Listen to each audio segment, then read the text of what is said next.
Ժողովուրդ օրաթերթի տեղեկություններով անվտանգության խորհրդի քարտուղար Արմեն Գրիգորյանի հեռացումի իշխանական շրջանակներում բավական լարված իրավիճակ է ստեղծել։ Մեր աղբյուրների փոխանցմամբ Գրիգորյանը պաշտոնից հեռացել է վիրավորված եւ նեղացած։ Շնորհակալություն, պարոն վարչապետ, ջերմ խոսքերի, վստահության եւ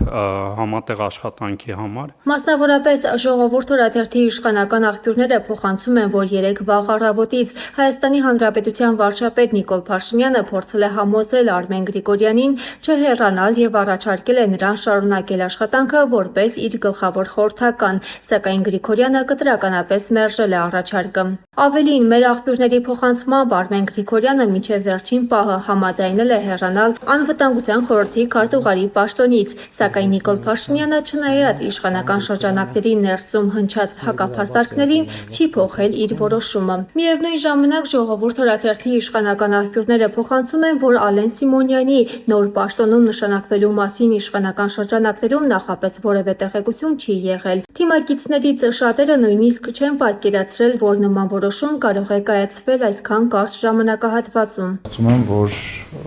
կարողանանք միասին աշխատել։